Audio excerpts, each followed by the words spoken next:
Hey there, it's Derek here from Pacific Coast Auto in Japan. We're looking here at a 1999 Toyota Celsior.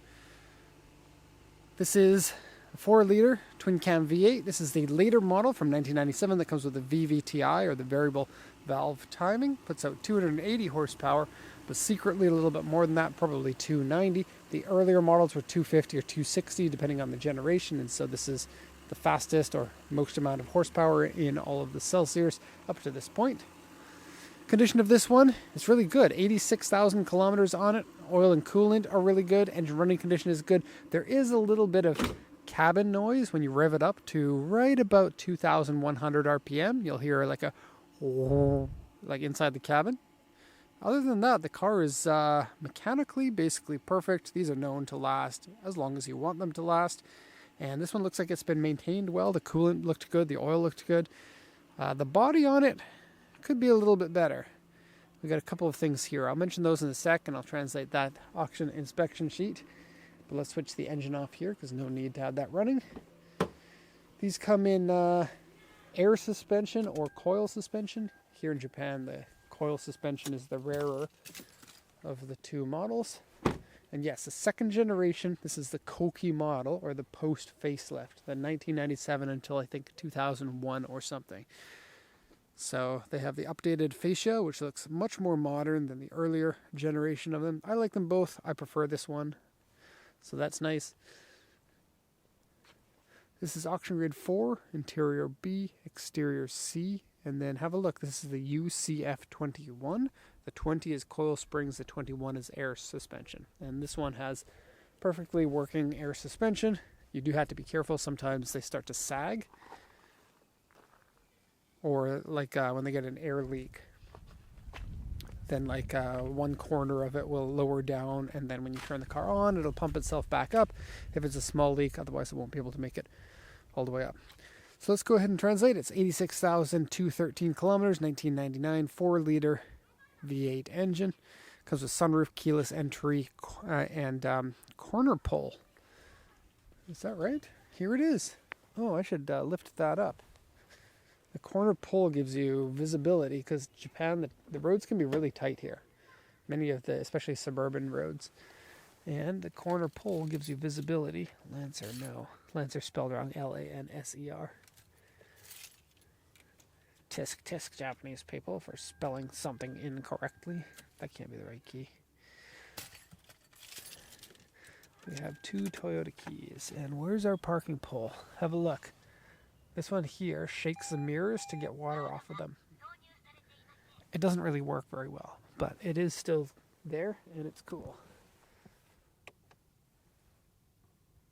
Pull up. I don't know. It says it's auto or down. Oh, there you go. It's up. All right. Have a look. Can you see that? There's a parking pole there. What that does is while you're driving, you can see it. It gives you an approximation for where the corner is of your car so that you don't scrape the corners. Unfortunately, the person who owned it previously had it turned off, and so the corners have been scraped. It has body damage on this side, some very light scuff that goes all the way across here, and then both here and over there have some damage, as was explained on the auction inspection sheet here. You can see here a U2/A2 and an AU3/A2 over here. Okay, for the rest of this, notes. Original leather seat. Original lace seat covers. You probably already saw those. They're the half lace seat covers that are common here in Japan and are really cool outside of Japan because they're very unique to the Japanese domestic market. So people love to get them on their imports. Windshield rock chip, that's nothing you'd need to be worried about. Interior dirty and wear. Wheels and door mirrors scratched, and various scratches and dents. Okay, so this body damage that I already talked about is about the worst of it. The rest of the car looks great. Interior is pretty much spotless, except for there's a stained part on the lace headrest for the driver, and I know what it's from. It's from hair liquid. I don't know what it is, but it's a thing that like anyone over the age of about 65 years old now knows about hair liquid. Still don't know what it is. You put it in your hair, it's sort of like, I guess, kind of like gel. Keeps your hair in that 1980s, you know, slick comb over, greasy, disgusting hair. And yeah, it's inside your Celsior over there. I guess the previous owner was probably elderly and still thought that that was cool looking, and has stained his lace headrest with it. Okay, paint condition looks good. The car is dusty right now, so it doesn't show as nicely as it will once it's clean. But it looks like it was parked undercover. It's nice and glossy, as you can see. Side panel on this side is basically perfect. But let's go take a look at the damage on the other side. Headlights are nice and bright. These will fade if exposed to too much sun. Here's the first area of damage. You can see that dent right there, as well as a scuff. So that's an A2 and that's a U2, but it's kind of a big U2. Usually that would be considered something more akin to a U3, I would think. Okay. See here? That goes all the way down to here, and it's actually quite visible here. But it is on the plastic, and that's what that plastic is for, is to protect the side metal from being damaged. Okay, you also have a bit of peeling paint here. I'm not sure exactly how you get peeling paint there, but there it is. Okay, the back corner here. Okay, so you can see that pretty large scuff. Now there is a dent here, and there is what they considered a U2 here. Okay, and then this one here I guess might be the AU3, because I couldn't find anything here really. It's basically just a scuff. And then somebody dropped something and touched it up with touch-up paint right here. I got a few extra pictures of that. And the back bumper here, they backed into a concrete wall. That's exactly what that looks like.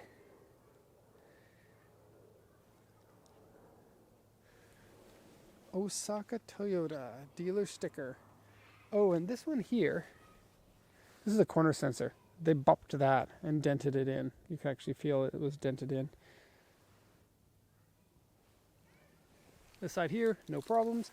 Has a like a protective cover on the inside, like a plastic sheet. It's sort of like a tinted sheet, and you insert it. You can take it out if you don't like it.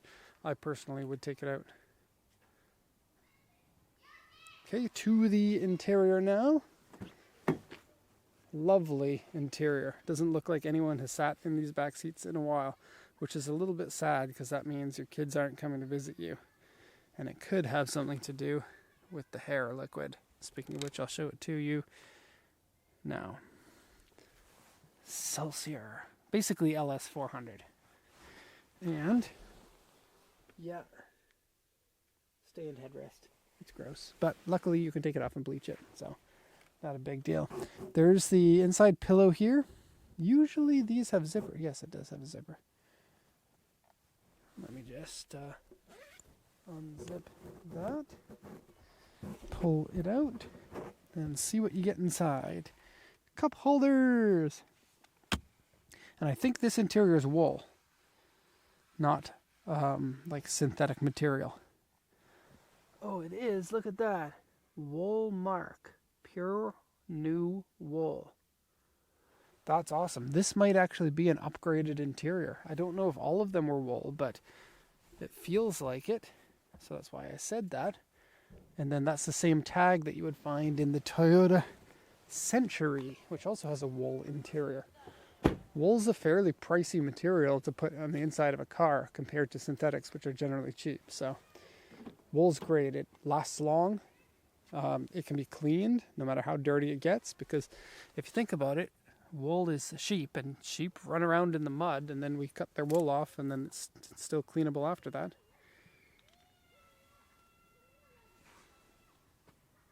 Hair liquid. I once taught somebody when I was teaching English, and I was so confused because in Japanese they call it hair liquid, and I had no idea. And he's like, liquid. I'm like, I still don't know what it is, but your hair looks gross. Looks wet. Yeah. Okay, so floor mats. Has a wood grain interior here. That's pretty nice. Has a screen here. It is a touch screen. Let me just turn that on so that you can see. This is one thing, is cars get outdated quickly because you'll drive a car for 10 or 15 years, but you wouldn't do the same thing for like an iPhone or something. So the tech starts to look really dated. And apparently takes a long time to load. Aircon. And so you can, the car is not on right now, but you can choose with, there you go. These screens, they don't really last that long. They tend to get hazy. And I'm not sure why that's not allowing me to touch anymore.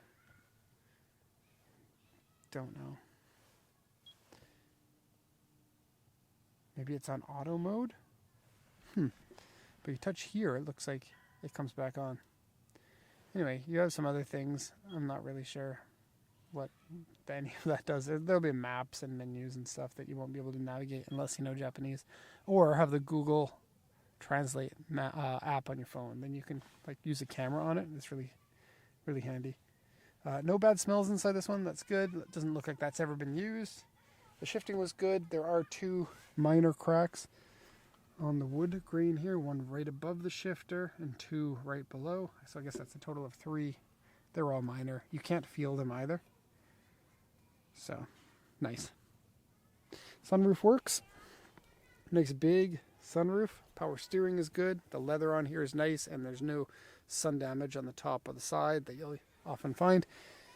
It has shaky mirrors and foldy mirrors. The foldy works. I don't know if the shaky will work when the car is off. Yes, it does. Listen to that. It shakes the water off your mirrors. I think it's more of like a, I don't know what you would call that. It doesn't really work. Like a feature that doesn't work. I've lost my English. Don't know. Controls for the seats, all of that works, including lumbar support. And you get control here on the side if you want to move this seat from the back or from the driver's side. So, quite nice. You also get 2 different settings for memory seats. Okay. Celsior. Great. Great car. Everyone needs one, at least once, before the price of fuel goes up too high. It's actually not bad fuel economy for considering what it is. Alright, so there you have it. Of course, if you have any questions, please let me know. If you don't, then thank you so much for watching, and have a nice day.